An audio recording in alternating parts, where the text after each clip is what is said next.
Hello, everyone, and welcome to another episode of Cloudy with a Chance of Therapy. Slightly late episode. Uh, I'm Justin, I'm Kristen. and we're here to talk about mental health, uh, pop culture, and basically anything else that comes to mind. Uh, how you been this week, babe? Physically or mentally? Yes. um, mentally, I'm doing okay. Excuse you, Clove. I had a depressive crash a couple of days ago, which is just kind of how those things go, unfortunately. But physically, I have been instructed by my physical therapist to start sleeping in wrist brace. So that's been an adjustment. Specifically, because of I have carpal tunnel in my right arm. I've had surgery for it, and then or my left arm. I've had surgery for it, and then we're starting to deal with a flare up on my right side. So. And you're left-handed, right? I am. Okay. Well. So it's just been an adjustment. They have metal rods in them, so while I can do, like, my hands are fine. I can't like write, but I can video game and things like that. It just makes movement difficult. Like, you don't realize how much you rearrange in your bed until, like, you have something to remind you of that. So it's been kind of amusing. Lots of things I can't do. Rolling over is awkward. I've gotten hit in the head with them a couple of times. Well, you know, my mother, rest her soul. You should have told you stories about when I broke both my arms, and bless her heart, she ended up being the one who had to sleep with me the first couple of nights that I had my casts because I don't handle codeine well. And be glad they're not plaster casts. Oh, I am. Oh, I am. All right. Well, that's good. How about you? How have you been? Sim, we both kind of hit a depressive episode at the same time, which didn't make life fun there for a couple of days. But working on it, like all creatives, I've got whatever work in progress I'm trying to push through slowly. So I can technically still call it a work in progress, not a stalled. But otherwise, it goes. Yeah. So what are we talking about today? So I thought a good kind of middle episode before we start talking about depression would be self-care. So the things, like what is self-care? Yeah, so and define self-care. Things that you do to care for your own mental health. So that can be, and it really can be a bunch of different things. As far as I'm concerned, there's no wrong or right way to do self-care. Within the bounds of morality and legality, of course. Yeah. Your self-care should probably not be doing 6 lines of cocaine. But also, like, a lot of people think self-care has to be specific things, and that's not true. As long as you're doing... So, like, one of my self-care things, for example, is I have fashion dye in my hair. So that is something that I do for my self-care. You can see her hair at her, when she does her streaming for gaming, or mostly she's gaming WoW, which is... The days or the name or what? Gaming with Galanandel is the name. What's the website? It is, I stream on Twitch, so it's twitch.tv/Galanandel. That's GALONENDEL. I stream 3 days a week right now. That might change. That might change once I start working. But if you want, you can go in there and see her. You'll occasionally see the dog. You'll occasionally see the side of me. Yeah. You will definitely see Clove. She is my more active of the two pups. She also hasn't had leg surgery like Stitchy did. But so let's talk about self-care. What is and is not self-care? That's really based on the person. So, for example, self care doesn't have to be something expensive. It doesn't have to be something that you spend money on. It could be the it could be he's gonna open a bottle of soda, can of soda here, and he didn't think to open it before the podcast. So, I muffled it. I need that back. Here. Sorry, I stole a blanket. But so things like that. It can be something as simple as taking time to do face care, like taking the time to do a full exfoliation on your face, or So self-care is giving yourself an indulgence of some kind. it isn't necessarily an indulgence. Okay. It's something that you do just for yourself. Yeah. So, and you can, self-care can be other people involved, but for me, it can be something as simple as painting my fingernails. Or, because for you, like you talk about the meditative process of packing your pipe. Tobacco pipe. I mean, it is legal with us. Yeah, I just don't have a card for it. Yeah. But no, like it's that. So I actually smoking tobacco. I smoke out of a pipe and the occasional cigar, and I don't smoke very often. Which is, but any amount of smoking tobacco is an inherently self-destructive act, right? Mm-hmm. But it's also self-care. Where does that line get drawn? When it affects functioning. So I treat those kinds of things. It's like having a drink to relax at the end of the day, or having a drink to take the edge off. I'm a social drinker. I've never been drunk at 40, and I don't plan on that changing, contrary to my brother-in-law's thoughts. We keep trying to get her to get drunk in a safe environment, just so she can do it once. I am not a pleasant sick person or an ill person, like puny person, so it's just not, I'm not pleasant to be around. So I don't want to deal with the fallout of the hangover for everyone else involved. But self-care, when it begins to negatively affect other aspects of your life, is where the line gets drawn.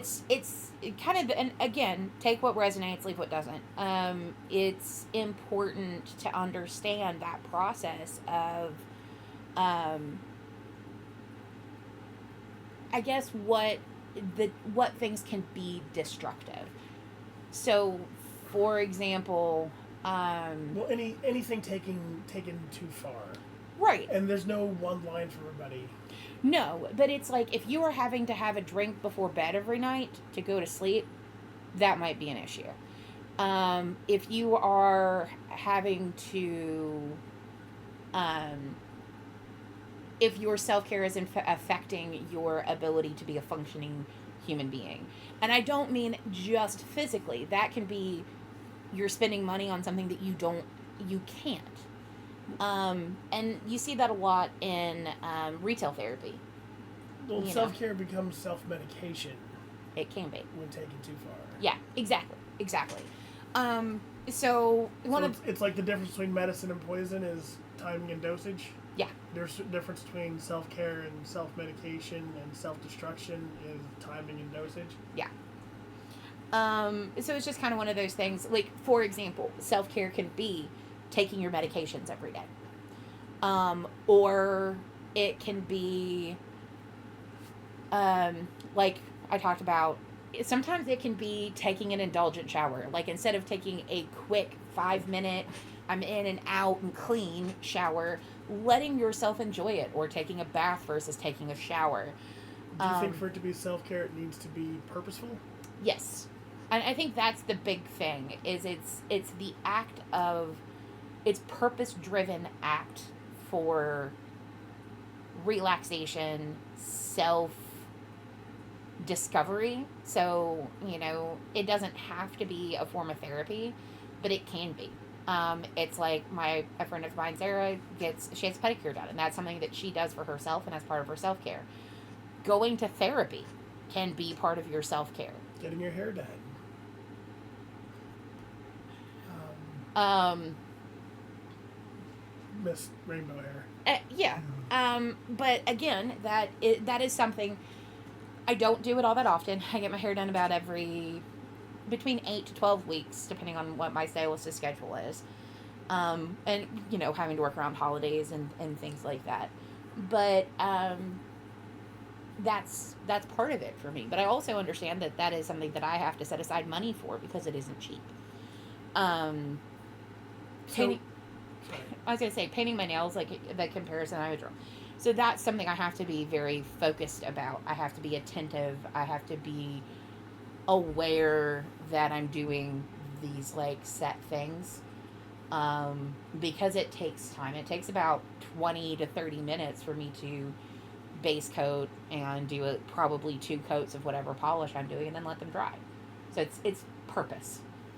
So, since self-care can be sort of any activity you find enjoyable, let's talk about types of self-care, because I always think of self-care as in 2 categories. Category 1 being maintenance, which is the kind of stuff you do sort of all the time. It's low-level baseline. And then be like acute, sort of like the difference between your daily asthma med and your rescue inhaler, right? Mm-hmm. So give some examples of what you would qualify in those 2 categories. So for a lot of people, especially our age and younger, video games would be sort of a maintenance self-care. Mm-hmm. You sit down, you play them, you have fun. Whereas acute would be like,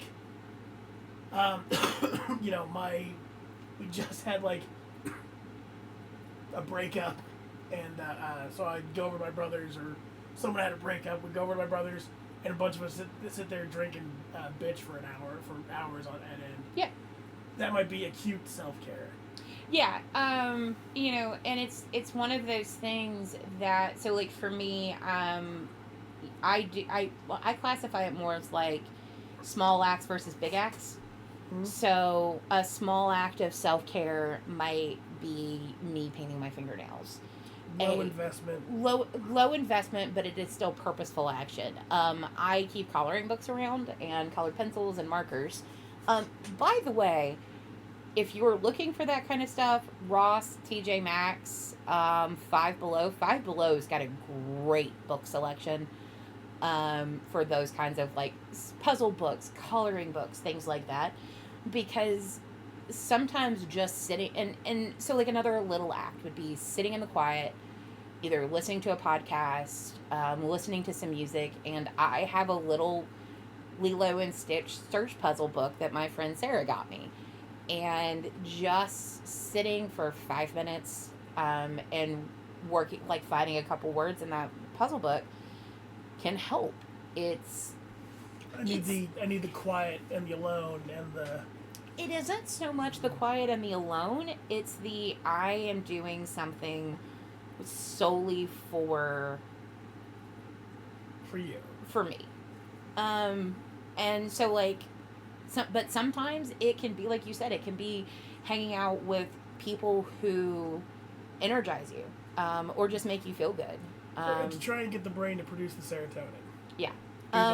For some people, it can be like Dollars to Donuts, your brother, his self-care is getting out in the workshop and sharpening the tools and creating something. His brother Nate is very... acts of service. If you don't know what I mean by that, we have love languages that we communicate in, and Nate is acts of service. He likes to do things. As a side note, the veracity of love languages is in question, but it is a very useful tool to describe, hey, this is a thing I like to do for people. Yeah. So like my love language, I have 2. I do pedaling, which is a neurodivergent love language, which is I saw this thing and I'm pointing it out to you. For example, today I did that with my friend Sarah. We'd gone to Ross and I remembered her dad was looking for sardines.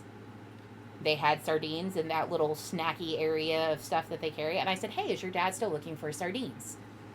It's, you mentioned this thing to me, and I remembered that it mattered. So that's what pebbling is. It can be sending. We also do, like, we go through TikTok, Mm-hmm. save a bunch of TikToks to show each other just before we go to sleep. So that's one of our combined routines. Yes. No, that is also a form of pebbling, but it's also a form of self care. It's us caring for our relationship. It's us taking a dedicated time, doing a dedicated activity together, and sharing that. But that's pebbling. My other is gift giving. I like to be able to find something that I think somebody is going to like and giving it to them. Your acts of service, like your brother is. But I think Nate also, part of that is being physically active. Nate is not the kind of person who will sit sedentary and read a book. He might sit for an hour, 2 hours and play a video game, but he's constantly in motion. So I think that's why self-care, the meditative focus of sharpening the tools and working wood and things like that, I think he would say that is self-care. Because for me, like, sometimes, usually I am, I have the soft, doughy body of a dedicated academic, aka I'm a nerd, fluffy nerd, but, and so I'm not a particular active person, but sometimes mowing the lawn is self-care, like that, like getting up, doing the thing and sweating, especially right now, the sweating. But sometimes, and because, so it's playing in the yard with the dogs. Well, just being out the yard with the dogs. But sometimes one thing doesn't have to be isn't self-care one week, but it is the next. And that's true too. Like, I will let my nails get pretty rough before I repaint them, because sometimes being able to have that 20 minutes of self time can be difficult. So I say that to say this. Self-care is very, very individual. It could be, sometimes it can be watching a sad movie and crying. Sometimes it can be listening to angry music and using that as a way to process emotions. The kind of the idea behind self-care, though, is being able to come out the other side of whatever emotional. Well, it's to feel better. It's straight up feel better. To be like, even if you don't come out the other side, even if the emotions are still there, just to give yourself a little, it sounds like I was like, it's just to give you the hit of the good juices. Yeah, dopamine. Have your brain just hit the button once, just to help. You know, seek comfort, because I'm of the belief that humans at their core are hedonistic creatures. We seek pleasure, we seek comfort, we seek happiness. That's not all we seek, and it's not the only thing we seek. We shouldn't seek it exclusively, but we seek these things. Like, we're designed for them. Our friend John, I would say his love language is cooking food specifically for other people. Knowing what we like, knowing, like, that's his way of saying I love you, but also that's, he enjoys it. So I would argue that is a form of self-care for him, because he gets the good feelings of, I've done something for someone, and sometimes it's doing something, being accomplished, feeling like you've accomplished something. And which is what I would figure is what's going on with the mowing, the physical activity in that. Yeah, I mean, it's like, all right, we're not going to get yelled at by the city this week. Woohoo. And it's not the city, it's just our mailman. He doesn't. We have our front yard is a little overgrown. There's some bushes. Yeah. But okay.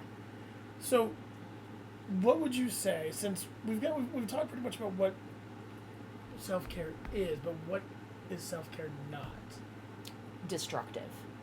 Well, damaging. I mean, when you do self-care, what should you expect to get out of it? What should you not expect to get out of it? It's not going to fix all your ills. It's not a, well, I'm going to do self-care today, so I'm not going to take my medication. That's not what this is. Don't expect it to be that. It is processing, or it's like scratching an itch, essentially. Anytime you scratch, you feel better afterwards. But the flip side of that is scratching too much and breaking open the skin. So that is a really bad metaphor. Yeah, I'm sitting here like, really? Okay. Uh, No, but it doesn't fix anything. yeah, Self-care might give you, like, help you get some spoons back, refuel the tank a little bit, but it's not going to fix anything. yeah. That's kind of that's a better metaphor. Yeah. Please excuse that. Metaphors are not my strong suit. I'm very more linear than a metaphor. Typically works. So it's like, so today, I was fooling around with my friend Sarah, and I bought myself some coloring books and things like that because I know that that is something self-care wise, if I have it, will be beneficial. So, it's knowing that in order for self-care to work, you have to have access to what is self-care for you, which is why I said it can be a bunch of different things. It can be playing in makeup. For some people, that is a form of self-care. Sometimes it's just being alone and quiet in the dark. You know? Mm-hmm. Sometimes it's, it's a lot of things, a lot of possible things. But, like, so that's what I was asking about when self-care, like, what the limits of self-care are. It's not going to heal bones. It's not going to make you not depressed. So it's not going to, like, fix broken bones or things like that. But it can make a mountain feel less mountain-like. It's making the other aspects of mental health struggles feel mountable. It's to take that, because mental health issues, whether you have depression, anxiety, what have you, can really affect how we process, how we look at everything. And so self-care is kind of grounding and centering and reminding yourself that I've survived every day until now. I can survive tomorrow by helping myself with these things. So it can be taking a shower. It can be brushing your teeth. It can be those little things. It doesn't have to be big things, but it's that I'm. So you're saying it, like, shouldn't be done at the cost of other things? Yeah. Like, it's important, but, like, it's not like you should be avoiding doing something else because of self-care.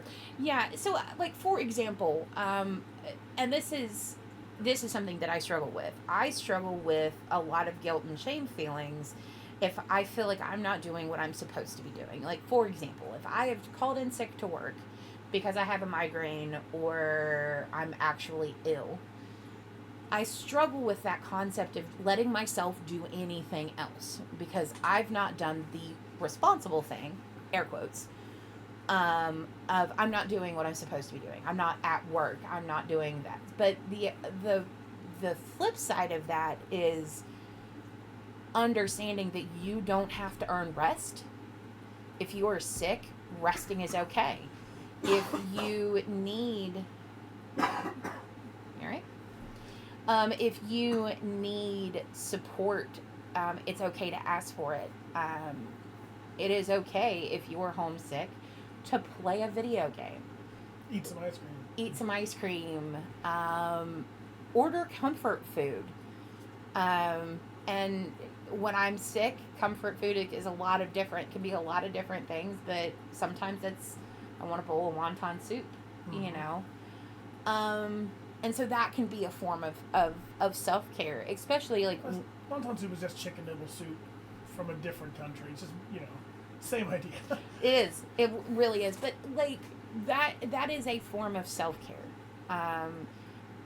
Letting yourself rest, letting yourself heal, and not beating yourself up for taking that break, I think is a key important thing. And that's something that I still struggle with. Okay. You know, we've been together 23 years? 22 22 years. It'll be 22 years this October. Yeah. And I mean, that's something that I've struggled with our entire relationship. So I have to remind myself that resting is self care, if that makes sense. Mm-hmm. And that resting is more than just self-care, it's necessary. Yeah. Like, you have to give yourself a chance to recharge at some point. And for a lot of people, sleep isn't rest all the time. Yeah. Sleep is important, sleep can be rest, but for some people it's just not. Yeah. I fight sleep like a toddler still. I have a lot of anxiety. We're realizing that rears its ugly head when my body gets to the place of shutting down and going to sleep and things like that. There have been weeks where we've had a panic attack every night just after we get settled into bed. Yep. Like clockwork. Yep. In doing some conversations with my therapist, I believe we have kind of figured out that the anxiety for me in that point comes with that is when my brain is the loudest. There's an inherent quiet that you have to reach for your brain to shut off.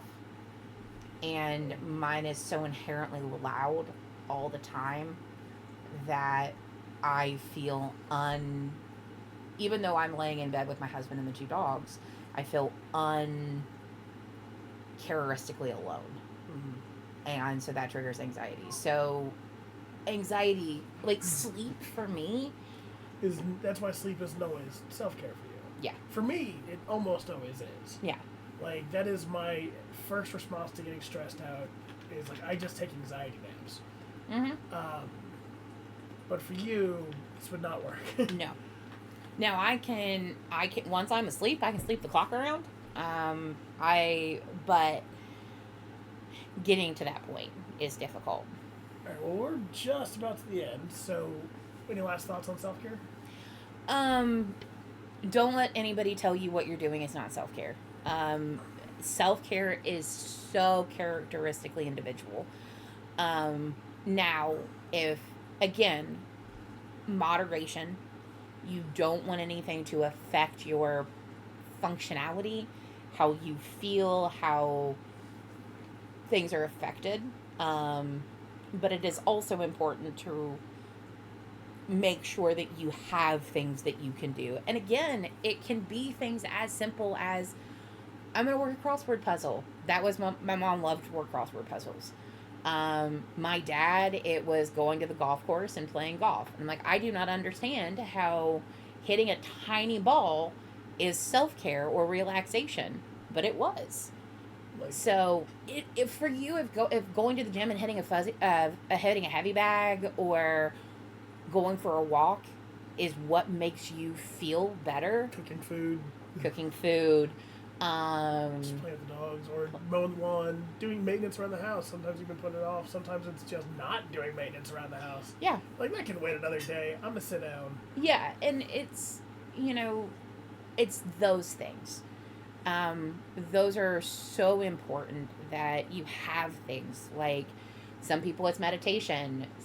When I was dancing regularly, going to my dance class, and there were days that I didn't want to go, but I always felt better after I went. Mm-hmm. Find what works for you, leave what doesn't, and, kind of focus on building yourself this toolbox of little things, painting your nails, playing in makeup, video gaming, or listening to music, reading, whatever, and bigger things like maybe going on a trip with your closest, safest people. Like, I've got little things. I've got downstairs, I've got a bag of specifically poop-shaped marshmallows that are there just to make someone laugh every once in a while. Mm-hmm. The whole point. Yeah. Like, that's just, me, Kristen, anybody I hand them to, whatever. And, like, so, stuff like that. Like, it's one of the things that I find about self-care or that kind of stuff is sometimes you gotta plan ahead. Like, you can't always be spontaneous. Mm-hmm. Sometimes it's spontaneous. I don't really ever consider self-care spontaneous. Like the activity, like you may have, like I know painting my nails, playing in my makeup, listening to music, scrolling TikTok, those kinds of things. I know that those are relaxing to me, but the spontaneity may be in the when. Mm-hmm.